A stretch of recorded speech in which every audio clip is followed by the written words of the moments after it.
بسم الله الرحمن الرحيم. الحمد لله والصلاة والسلام على رسول الله وعلى آله وصحبه ومن والاه، أما بعد. تدرسنا في الليلة الماضية حول ما تعلق بقصة نبي الله هود عليه السلام وما كان من شأنه وتكذيب قومه له وما نزل بهم من العذاب وكيف نزل بهم.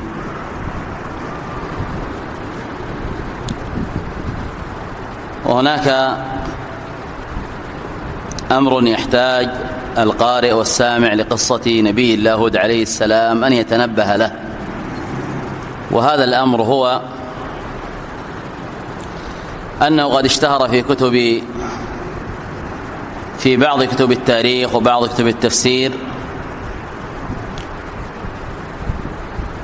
قصة حول المدينة التي بناها قوم عاد، وفسر بعضهم قوله تعالى إرم ذات العماد أنها مدينة إرم بناها قوم عاد، وكانت من المدن العجيبة في الدنيا حيث بنوها كلها بالذهب والفضة، قصورها وحسورها وترابها من المسك، وذكروا في أوصافها أمور خيالية وكأنها من أوصاف الجنة، وأنهم لما اكتمل بناؤها وأرادوا أن يسكنوها خسف الله تعالى بها. ثم إن هذه المدينة تظهر بين الحين والآخر وتدور في الأرض، فمرة تظهر في اليمن ومرة في العراق ومرة في الشام ومرة في مصر وهكذا. وهذه خرافة لا حقيقة لها، وهي أشبه ما تكون بالأساطير، مع أنها اشتهرت عند بعض الناس بسبب ذكر بعض المفسرين لها. وإما زاد الطين بلة كما يقال، أن بعضهم ذكر أنه في زمن معاوية رضي الله عنه في خلافته أن رجلا من الأعراب يقال له عبد الله بن قلابة أنه ضاعت عليه بعض إبله فخرج في طلبها، فبينما هو يطلبها في الصحراء إذا به يتيه ولا يدري أين الطريق، فوجد بينما هو يبحث إذا به يجد نفسه في مكان قد ظهرت أمامه هذه المدينة، فدخلها وجاء إلى معاوية فأخبره بها بأوصافها، فقال إن كنت قد رأيتها فهي مدينة إرم، وأن معاوية أرسل معه بعض الأشخاص، فلما وصلوا إلى ذلك المكان لم يجدوا شيئا. وهذا أيضا لا يصح، إسناد القصة لا يصح. قال ابن كثير ولو صح لكان إما هذا الأعرابي كاذب أو متوهم أصابه شيء من الوهم فظن أشياء لا حقيقة لها، لكن القصة لا تصح أصلا.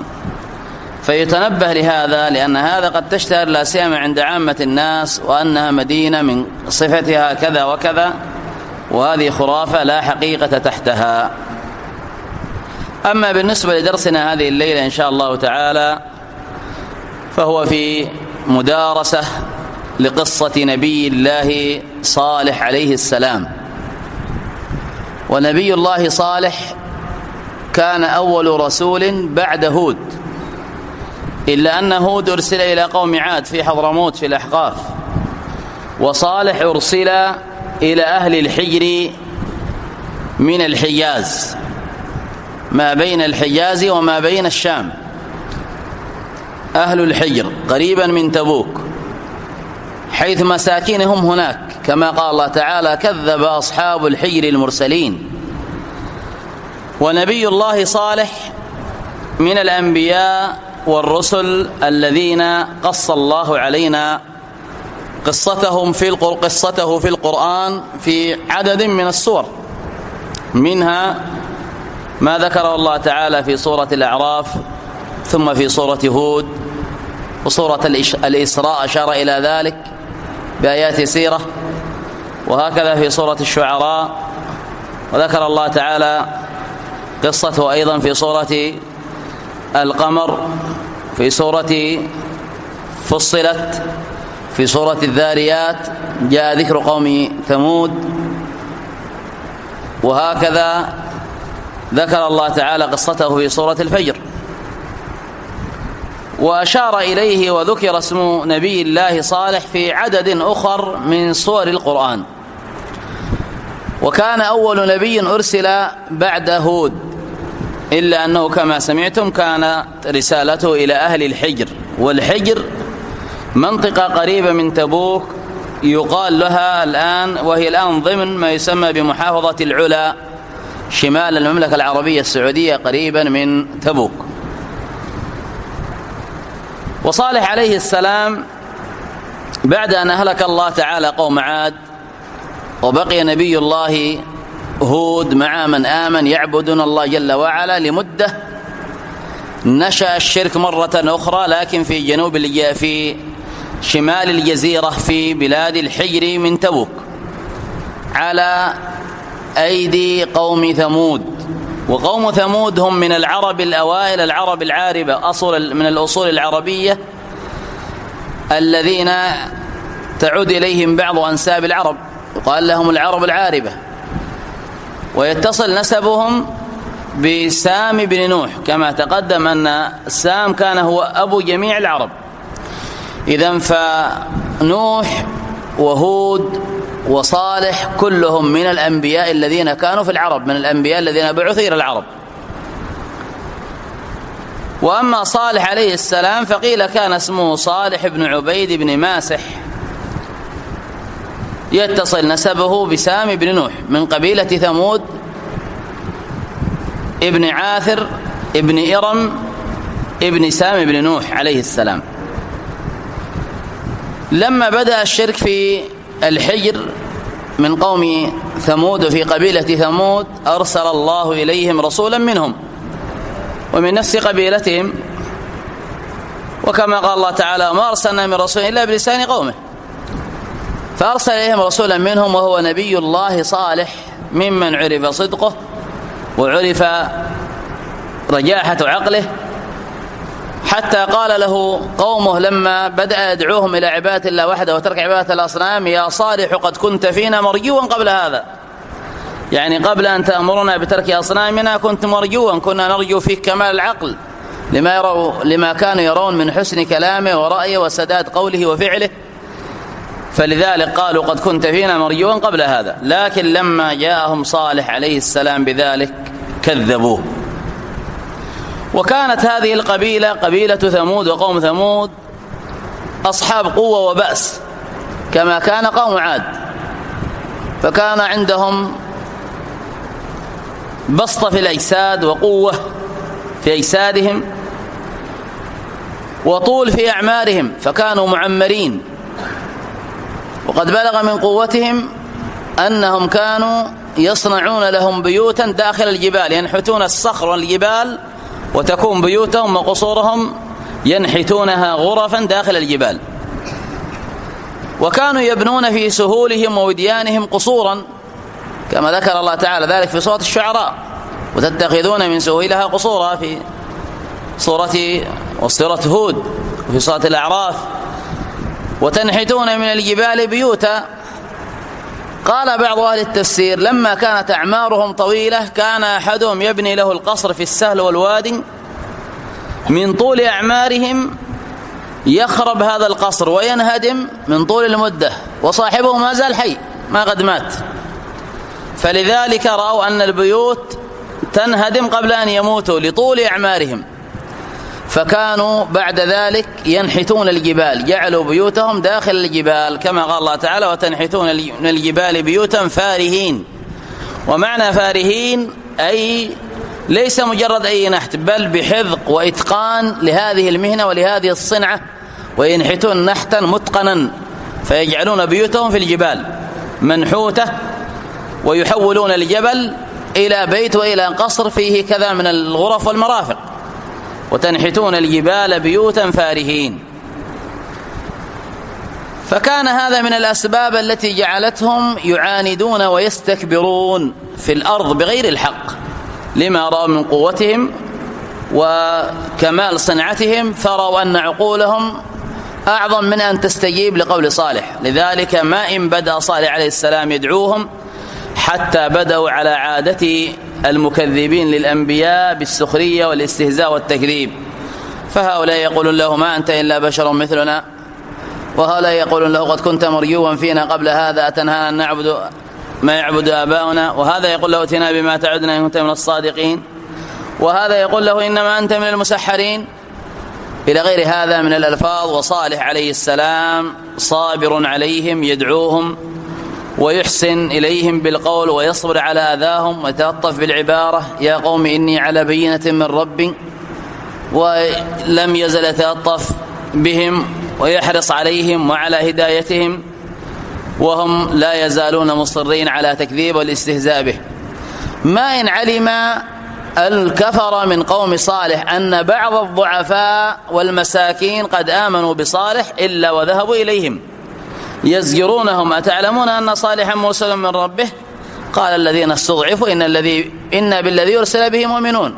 قال الله تعالى قال الذين استكبروا إنا بالذي آمنتم به كافرون.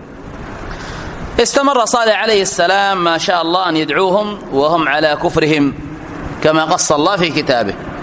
قال ابن جرير رحمه الله في تفسيره قال فاستمر صالح على هذا مدة حتى شاخ بدأ الشيب يظهر فيه.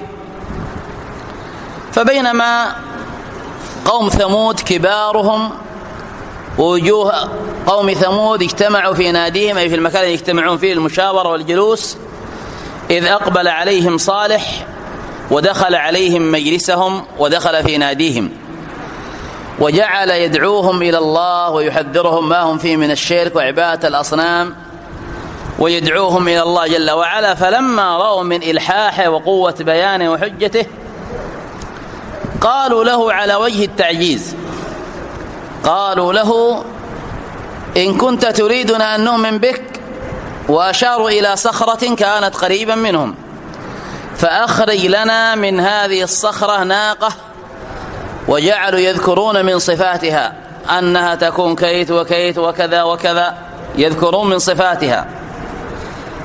ومن الصفات اللي ذكروها في هذه الناقة أن تكون عشراء، ومعنى عشراء يعني ناقة في بطنها ولدها ولها حامل بولد في بطنها 10 أشهر، يقال ناقة عشراء إذا صار الجنين في بطنها 10 أشهر، يعني قد قاربت على الوضع. فكان اشترطوا شروطا على سبيل الاستهزاء والسخرية والتعجيز ظنا منهم أن هذا لا يكون ولن يكون. فلما اشترطوا عليه ذلك وصالح عليه السلام يريد لقومه النجاة ويريد لهم الهداية على عادة الأنبياء في حرصهم على أقوامهم، فقام صالح عليه السلام فيما ذكر المفسرون قام إلى مصلاه وجعل يصلي ما شاء الله أن يصلي. فلما كاد أن يفرغ من صلاته انتصب داعيا الله جل وعلا راغبا إلى الله تعالى أن الله تعالى يعطيهم ما سألوا، وهو إنما يريد إسلامهم لا يريد أن يعذبوا رحيما بهم، فجعل يبتهل ويتضرع إلى الله جل وعلا أن يجيبهم الله إلى ذلك. فأوحى الله إليه أن يذهب بهم إلى تلك الصخرة وأن يأخذ منهم العهود والمواثيق أنهم إن أجاب الله الدعاء أجاب الله لهم ذلك وأعطوا تلك الآية التي طلبوها أنهم يؤمنوا به ويتبعوا ويصدقوا ما جاء به. فأخذ صالح عليهم ذلك. قال ما رأيتم إن أتيتكم بما طلبتموه وأجبتكم إلى ذلك أكنتم متبعية ومصدقي؟ قالوا نعم، وهو قد عانى منهم لسنوات لم يؤمنوا به مع ما كان عليه من الأمور والبينات والحجج.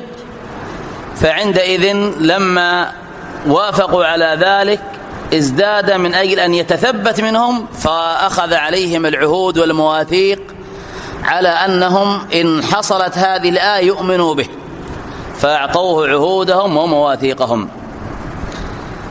فقام بهم إلى تلك الصخرة وأشار إليها ودعا الله جل وعلا جاء في بعض أخبار أهل الكتاب أن هذه الصخرة تمخضت كما تتمخض الناقة، وكما يعني في حالة ولادتها يأتيها المخاض، وجعلت هذه الصخرة تتمخض أي يسيل منها شيء كما يحصل ممن تلد من ذوات الحيوانات التي تلد، ثم انفرجت وانفطرت هذه الصخرة انفرجت وتشققت، وخرجت منها ناقة عشراء على الوصف الذي طلبوه بجميع أوصافهم التي أكثروا منها وتعنتوا فيها، مع أنهم تعنتوا في الأوصاف، فهالهم ذلك ولم يكونوا يظنوا أن هذا سيحصل، فرأوا منظرا هائلا وأمرا عظيما وآية عجيبة من آيات الله جل وعلا،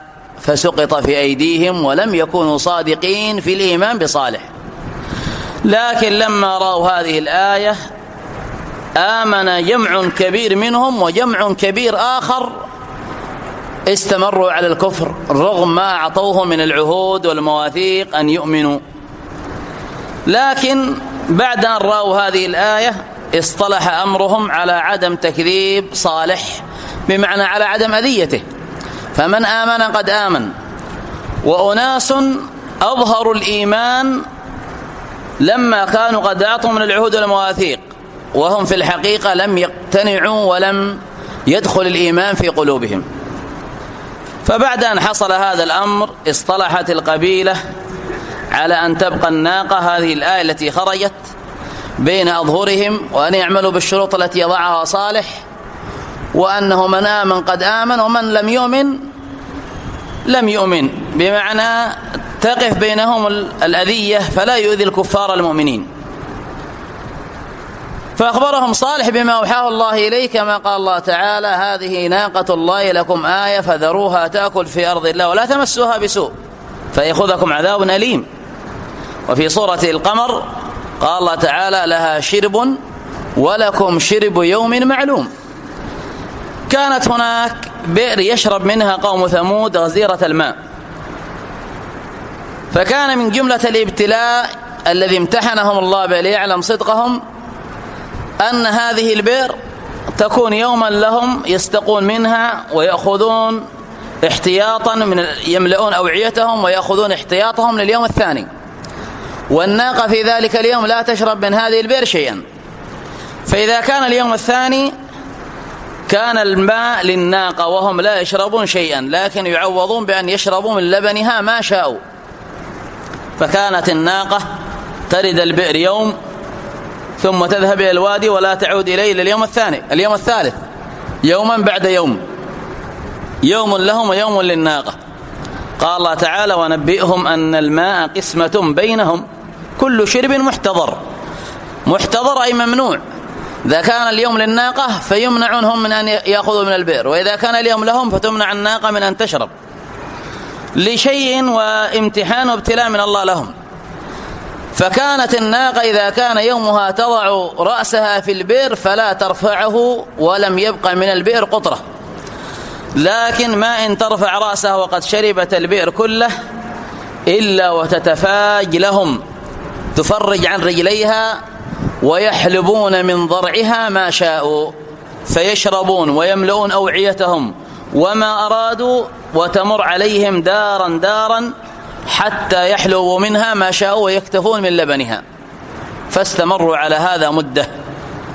جاء في بعض الأخبار أن بعد مدة استوحشت منها بهائمهم، أغنامهم وإبلهم كانت تستوحش من هذه الناقة، فإذا رأت الناقة نفرت، وإذا دخلت الناقة الوادي تنفر منها المواشي، فعندئذ بدأوا يتبرمون من الناقة. جاء بعض كبارهم يوما يريد أن ينزح ماء من البئر في يوم الناقة، لكن وصل وقد شربت الناقة ذلك الماء الذي في البئر كله فلم يجد قطرة، فبدأوا بإظهار نفاقهم وبدأوا يأتمرون في قتل الناقة. قيل إن الذي تولى كبر ذلك امرأتين كانتا من أشد النساء عداوة لصالح وكفر به، وكانتا كثيرة المواشي، فكنا يتضجرن من شرب الناقة للماء في يومها. فجئنا إلى رجلين وعرض عليهما المال، وإحداهن كانت مشهورة بالجمال، عرضت نفسها على رجل يقال له قدار بن سالف، وكان كما قال عليه الصلاة والسلام رجل شديد منيع عزيز منيع في قومه، أي من كبارهم ومن من له منعه وقوة وقبيلة قوية تحميه، عزيز عارم في قومه منيع. فعرضت عليه نفسها وعرضت عليه بناتها إن هو خلصها من تلك الناقة. وذهبت المرأة الأخرى إلى بعض أبناء عمها ففعلت معه ذلك. فكان هذين الاثنين رجل يقال له قدار بن سالف وهو الذي تولى عقرها، والآخر وهو الذي ابتدأ برميها يقال له مصرع، فيما ذكر المؤرخون في شبه اتفاق على اسم هذين الرجلين. وهؤلاء كانوا قد أظهروا في بادئ الأمر الإسلام، لكن كان إسلامهم نفاقا، إنما أظهروه وهم يبطنون الكفر. فما زال هذان الاثنان يسعون في هذا الأمر ويحاولون إقناع القبيلة بقتل الناقة، حتى انضاف إليهم 7 آخرون فصاروا 9، وهم الذين قال الله فيهم: وكان في المدينة 9 رهط يفسدون في الأرض ولا يصلحون. ثم قام هؤلاء 9 بالسعي في القبيلة ومحاولة إقناع الناس بالتخلص من الناقة، حتى استطاعوا أن يقنعوا أكابر القوم ووجهاء القبيلة ووجهاء القوم قوم ثمود بعقر الناقة، وعرفوا منهم أنهم راضون عن ذلك لكن لن يشاركوا، لكن قد رضوا فلن يشاركوا ولن يعاتبهم على ذلك. فلما تأكد أن الناس قد صاروا معهم، وممن أظهر نفاقه وكفره وبقية من كان ما زال على الكفر، عندئذ كمن لها هذين الاثنين قدار بن سالف والآخر الذي يدعى بمصرع، فكمن لها بعد ورودها، بعد أن ذهبت وشربت من البئر وهي راجعة إلى ديارهم ليحلبوا من لبنها، فكمنوا لها خلف صخرة، فلما اقتربت رماها أحدهم بسهم فوقع في ساقها فعاقها. فلما رأت إحدى المرأتين أن هذا السهم ما سيغني شيئا والناقة ما زالت مستمرة في السير، مع أنها قد عاقت حركتها وصارت تتباطأ في مشيها بسبب هذا السهم، أسفرت عن وجهها وانطلقت إلى قدار بن سالف، وكان كامنا في الجهة الأخرى، وأظهرت له عن وجهها ومحاسنها، وجعلت تذمر وتحرضه على أن يكمل ما بقي من أمر الناقة.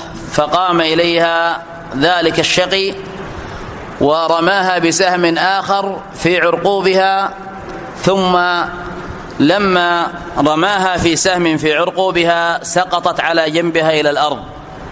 فلما سقطت الناقة رغت رغاة واحدة، يصدر صوتا واحدا عاليا لتحذر فصيلها أي ابنها الصغير، لأنها وضعت بعد ذلك ما في بطنها فكان فصيلا قعودا.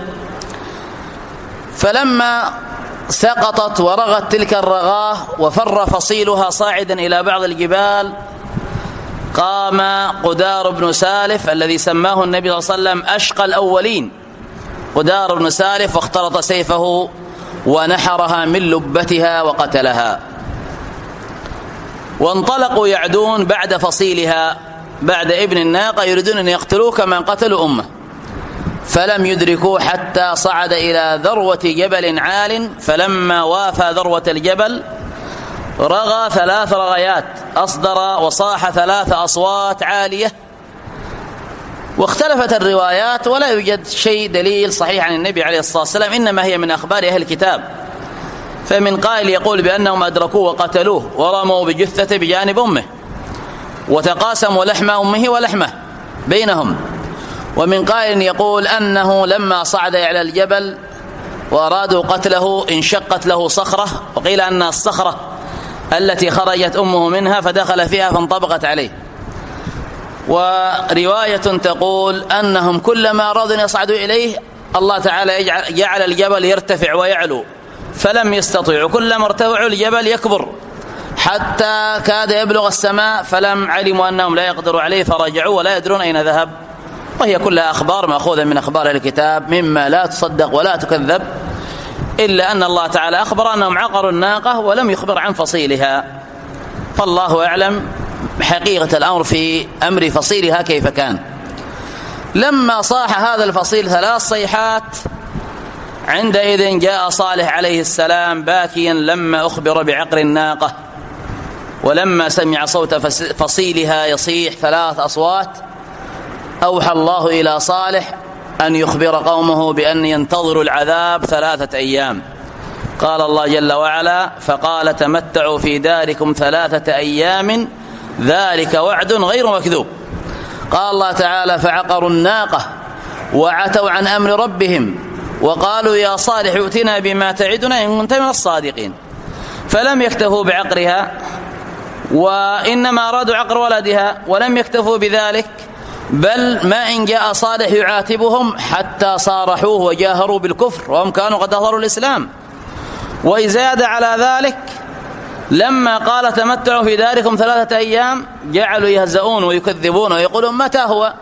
ائتنا بما تعدنا إن كنت من الصادقين. فأنذرهم صالح وأخبرهم أنهم سيصبحون اليوم الأول ووجوههم صفراء، واليوم الثاني وجوههم حمراء، واليوم الثالث وجوههم سوداء، واليوم الرابع يأتيهم العذاب. وكانت هذه أيضا من رحمة الله بهم لعلهم يتوبوا ويصلح حالهم. فوقع في أنفسهم أن صالحا صادق وأنه صادق فيما قاله، لكن قد أعمى الكبر قلوبهم والكفر غطى على أفئدتهم، فلذلك تحنطوا وتجهزوا للموت والعذاب ولم يؤمنوا ولم يتوبوا من فعلتهم تلك. فأصبحوا يوم الخميس وقد اصفرت وجوههم، فجعل بعضهم يقول قد مضى يوم من الأجل، وينظر بعضهم إلى بعض قد اصفرت وجوههم كما قال صالح. فلم تنفعهم هذه النذارة ولم يتوبوا واستمروا على ما هم عليه.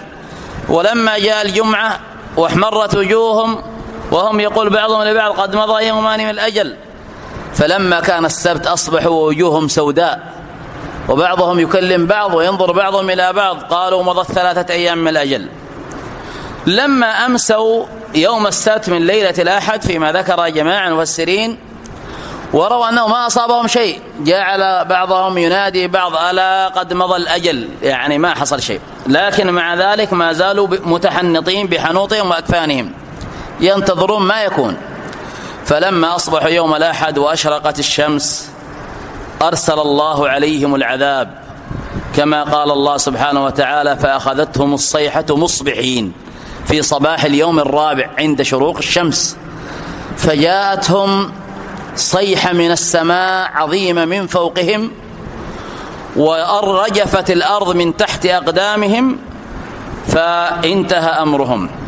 في اليوم الأول لما حذرهم صالح في اليوم الذي عقروا فيه الناقة وأخبرهم أنهم 3 أيام سيأتيهم العذاب، قام أولئك 9 نفر الذين تمالوا على قتل الناقة وقالوا نعاجل صالح قبل أن ينزل بنا العذاب، إن كان صادقا فقد ألحقناه بناقته، يريدون أن يقتلوه. فاجتمع هؤلاء 9 وتعاقدوا بينهم سرا أن يهجموا على صالح في الليل، وكان لصالح مكان يصلي فيه قريبا من الجبل من قريبا من بيته، فتعاهدوا أن يختبئوا في الجبل حتى إذا كان الليل ينزلون فيقتلون صالح ويقتلون أهله معه، بحيث لا يبقى شاهد على جريمتهم، ويصبحون يقولون لا ندري من قتله، كما ذكر الله في سورة النمل. قال الله تعالى: ولقد أرسلنا إلى ثمود أخاهم صالحا أن يعبدوا الله فإذا هم فريقان يختصمون، إلى أن قال الله تعالى: وكان في المدينة 9 رهط يفسدون في الأرض ولا يصلحون قالوا تقاسموا بالله تعاهدوا لنبيتنه وأهله، نهجم عليه بالليل ونقتله وأهله ثم لنقولن لوليه أي لقبيلته ما شهدنا مهلك أهله، يعني ما ندري من قتله وإنا لصادقون. فلما كانت تلك الليلة وأرادوا تنفيذ هذه الخطة واجتمعوا في ذلك المكان، جاء في بعض الروايات أن الله تعالى أرسل صخرة فسدت عليهم ذلك الكهف فكانت قبرهم، في بعضها أن الصخرة انحدرت عليهم من الجبل فأتت عليهم جميعا فقتلوا. فقال الله تعالى: ومكروا ومكر الله والله خير الماكرين فانظر كيف كان عاقبة مكرهم أنا دمرناهم وقومهم أجمعين فتلك بيوتهم خاوية بما ظلموا إن في ذلك لآية لقوم يعلمون وأنجينا الذين آمنوا وكانوا يتقون. ومع هذه الآية التي رآها الناس جاء أولئك ووجدوا أصحابهم قد قتلوا 9 فقالوا لصالح: أنت الذي قتلتهم، وأرادوا قتله. فقامت قبيلة صالح وأبناء عمومته حمية له، لا لأنه نبي، وإنما حمية قبلية وعصبية، وقالوا لهم: لا تقتلوا ولن نتركه لكم، ولكن قد أمهلكم 3 أيام، فإن كان صادقا قد صدق يعني سيأخذكم العذاب، وإن كان كاذبا يعني مرت 3 أيام ولم ينزل العذاب فدونكم مشأنا، يعني سنترككم تفعلون به ما تشاءون. فاصطلحوا على هذا. فلما كان صبيحة اليوم الرابع كما تقدم وأرسل الله عليهم الصيحة من فوقهم، قال الله تعالى في كتابه الكريم: وأما ثمود فهديناهم فاستحبوا العمى على الهدى فأخذتهم صاعقة العذاب الهون. صاعقة من فوقهم، صيحة شديدة انخلعت لها أفئدتهم ورجفت الأرض من تحتهم. قال الله: فأخذتهم الرجفة فأصبحوا في دارهم جاثمين. في الآية الأخرى: فأخذتهم الصيحة فأصبحوا في ديارهم جاثمين، أي هامدين، ذهبت أرواحهم وأزهقت نفوسهم وماتوا عن آخرهم بتلك الصيحة وتلك الرجفة بحين أشرقت الشمس، ولم ينجو منهم إلا رجل وامرأة. أما المرأة فكانت جارية مقعدة بها شلل، مقعدة، وكان فيما ذكر المفسرون مع كونها مقعدة من أشد الناس عداوة لصالح وكفر به. فلما سمعت الصيحة والرجفة وما أصاب قومها من شدة فزعها قامت تجري على رجليها، ذهب ما بها من الألم وما كان عندها من الإقعاد، وصارت تسعى كأشد ما يكون من السرعة، حتى وصلت إلى بعض أحياء العرب فأخبرتهم عن ما حل بقومها وطلبت منهم الماء فسقوها، فلما شربت ماتت وأصابها ولحقت بقومها. وجاء عند الإمام أحمد أن النبي عليه الصلاة والسلام أخبر أن رجلا منهم نجا بحيث لم يقتل معهم ولم تصبه العذاب معهم، لكنه مات بعد ذلك، يقال له أبو رغال. قال المفسرون: وهو أبو ثقيف، قبيلة ثقيف، كان في حرم الله فلم يصبه العذاب لما كان في الحرم، فلما خرج من الحرم أرسل الله عليه من العذاب ما أرسله على قومه فلحق بهم. وكان صالح عليه السلام والذين آمنوا معه قد انحازوا في جهة، فلما نزلت بهم العذاب نزل العذاب على قومه وصاروا خامدين في ديارهم، وخلص الله تعالى الناس من شر هؤلاء الكفرة. جاء صالح عليه السلام قال الله جل وعلا: فتولى عنهم وقال: يا قوم لقد أبلغتكم رسالة ربي ونصحت لكم فكيف آسى على قوم كافرين. كيف آسى عليكم يعني كيف أندم عليكم وقد أبلغتكم وفعلت لكم ما فعلت.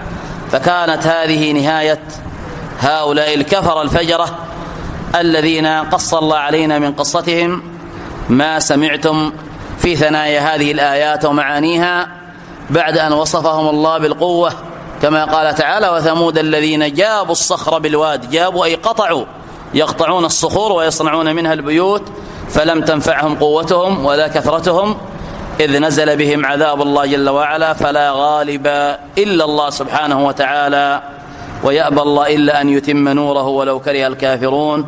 فكان هذا خلاصة ما ذكره المفسرون والمؤرخون من قصة نبي الله صالح عليه السلام. نسأل الله جل وعلا أن يرزقني وإياكم العلم النافع والعمل الصالح، وأن يتقبل منا الصيام والقيام، إنه ولي ذلك والقادر عليه. سبحانك وبحمدك، أشهد أن لا إله إلا أنت، أستغفرك وأتوب إليك.